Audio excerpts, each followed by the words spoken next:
बिस्मिल्लाहिर्रहमानिर्रहीम। Dear students, अस्सलाम वालेकुम। आज हम जिस आर्टिकल को डिस्कस करेंगे वो है आइसोटॉप। 9th क्लास में आप आइसोटॉप के बारे में पहले भी पढ़ चुके हैं। ये ऑलमोस्ट वैसा ही है, लेकिन एक दो चीज़ें इसमें ज़रा मैं आपको एडिशनल बताऊंगा।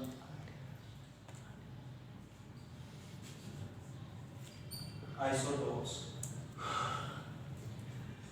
Iso mean same, tops mean unit. किसी भी एलिमेंट के एटम्स, एलिमेंट के ये एटम्स हैं जिनका क्या इनका खास बात है,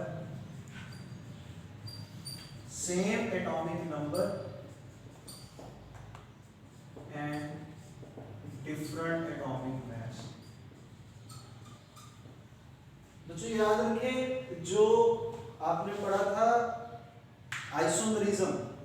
आइसोमरिज्म प्रॉपर्टी है एक मॉलिक्यूल की कि एक मॉलिक्यूल है, उसका दो मॉलिक्यूल्स हैं, उनका सेम मॉलिक्यूलर फार्मूला है लेकिन स्ट्रक्चर उनका डिफरेंट है, एटम्स की अरेंजमेंट अगर डिफरेंट है तो हम कहते हैं कि ये आइसोमर्स हैं, एक दूसरे के फिनोमिना का नाम है आइसोमरिज्म। लेकिन ये जो प्रॉपर्टी है ये प्योरली एलिमेंट की प्रॉपर्टी है कि एक एलिमेंट होगा, उसके एटम्स होंगे डिफरेंट तरह के। वो डिफरेंट किस लिहाज से होंगे कि उनके एटॉमिक मैसेज जो है वो उनमें फ़र्क है, जबकि एटॉमिक नंबर जो है वो सेम है।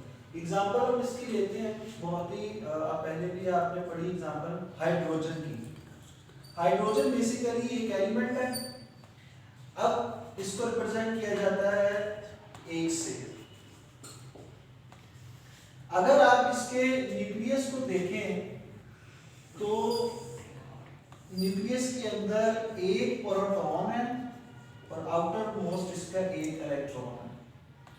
इस बेस के ऊपर हर एक हाइड्रोजन का जो एटॉमिक नंबर है वो उसको 1 मेंशन करेंगे।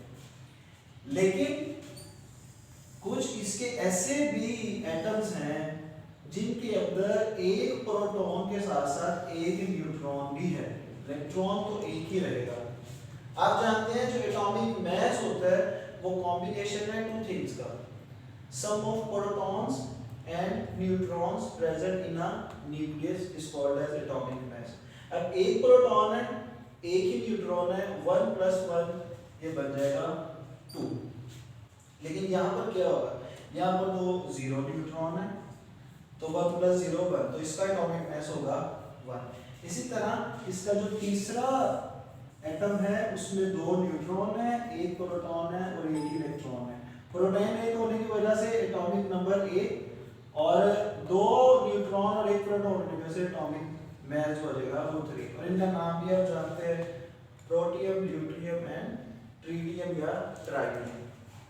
अब आइसोटॉप्स एक दूसरे से डिफरेंट तो हैं क्योंकि इनका वजन मुख्तलिफ है, लेकिन और क्या चीजें इनकी मुख्तलिफ हो सकती हैं। याद रखें, जो एटॉमिक नंबर होता है ये बेसिकली आप जानते हैं होता है नंबर ऑफ प्रोटॉन्स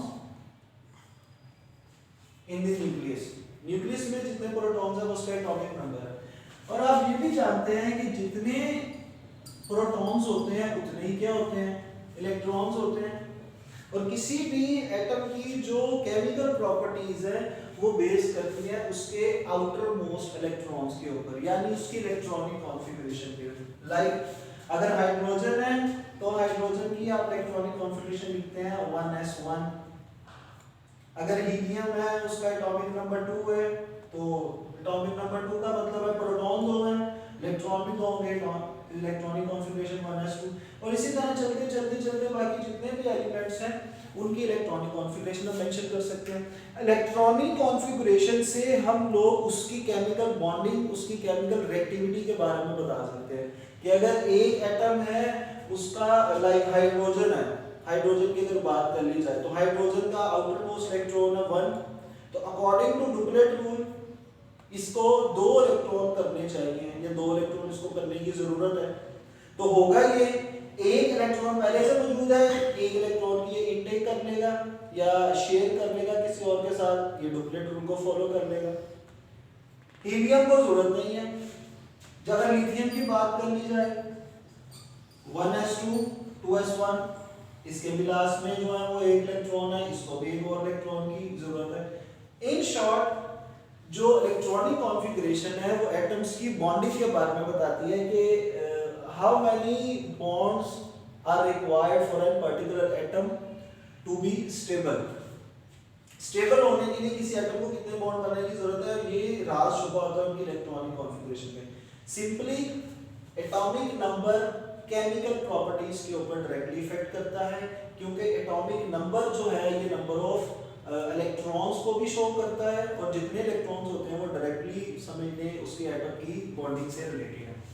अब ये जो एटॉमिक मास है ये रिलेट करता है फिजिकल प्रॉपर्टीज के साथ। अब फिजिकल प्रॉपर्टीज क्या होती हैं इनकी, like density. Density mass per unit volume है, तो जैसे जैसे उसका मॉलिक्यूलर मास चेंज होता जाएगा वैसे वैसे डेंसिटी के ऊपर उसका फर्क आता जाएगा। इसके अलावा इनमें पाए जाने वाले जो फिजिकल अट्रैक्शन है, जो नेचर है, जो उसका कलर है, जो उसकी हार्डनेस है, ये सारी की सारी जो फिजिकल प्रॉपर्टीज वो बहुत ज़्यादा होती हैं। किसी चीज़ का रंग, उसका टेस्ट, उसकी शेप, उसके क्रिस्टल का साइज, उसकी कंसंट्रेशन, उसकी डेंसिटी, ये सारी जो बातें हैं ये फिजिकल प्रॉपर्टीज के अंदर आ जाती हैं, और ये जो प्रोपोर्शनल है ये उसके एटॉमिक मास के ऊपर प्रोपोर्शनल करती हैं।